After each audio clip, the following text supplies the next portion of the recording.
2 సంవత్సరాల పాటు బందీఖానాలాగా ఇళ్లల్లో ఉండిపోయినటువంటి పరిస్థితి కరోనా టైంలో. వాకిట్లోకి వెళ్ళడానికి కూడా భయపడింది. అందరూ కలిసి కూర్చోవడానికి కూడా భయపడ్డటువంటి రోజులు. నిర్బంధం అంటే ఎట్లుంటుందో చూశారు ప్రతి ఒక్కళ్ళు. ఆ పరిణామమే అనుకుంటా పెద్ద ఎత్తున మార్పులు ఇప్పుడు వస్తున్నటువంటిది. విదేశాలకి అంటే టూరిజం వైపుకి పెద్ద ఎత్తున, దేశంలో ఎక్కడ టూరిస్ట్ స్పాట్లు చూసినా జనమే విపరీతం. దేశమే కాదు, డబ్బులు ఖర్చు పోతే పోయిందని విదేశాలకు వెళ్తున్న వాళ్ళ సంఖ్య కూడా బలంగానే ఉంది. తాజాగా చూస్తే భారతీయులు విదేశయానాల్లో సరికొత్త చరిత్ర సృష్టిస్తున్నారు. 2019తో పోలిస్తే జపాన్లో 53%, అమెరికాలో 59%, వియత్నాంలో 248% భారతీయ ప్రయాణికులు రాకపోకలు సాగించారట. Mastercard economics institute breaking boundaries పేరుతో తాజా ట్రావెల్ ట్రెండ్స్ని విడుదల చేసింది. గతంలో ఎన్నడూ లేనంతగా భారతీయులు అంతర్జాతీయ ప్రయాణాలు చేస్తున్నట్టు నివేదిక పేర్కొంది.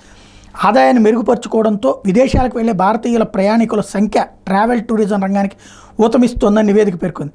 వచ్చే 5 ఏళ్లలో 2 కోట్ల మందికి పైగా మధ్యతరగతి ప్రజలు, ఏడాదికి 12 లక్షల కంటే ఎక్కువ సంపాదిస్తున్న వాళ్ళు, దాదాపు 20 లక్షల మంది అధిక ఆదాయ ప్రజలు, ఏటా 66 లక్షల కంటే ఎక్కువ సంపాదిస్తున్నటువంటి వాళ్ళు కూడా అంతర్జాతీయ ప్రయాణికుల జాబితాలో చేరతారని అంచనా వేసింది.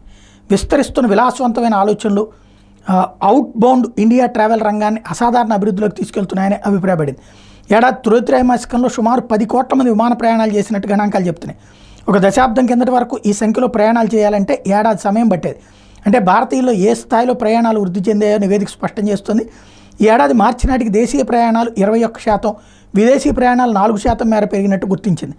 అమెస్టర్డామ్, సింగపూర్, లండన్, ఫ్రాంక్ఫర్ట్, మెల్బోర్న్లు ఈ వేసవిలో భారతీయ ప్రయాణికులు సందర్శించే 5 ట్రెండింగ్ గమ్యస్థానాలుగా నిలబడ్డాయి.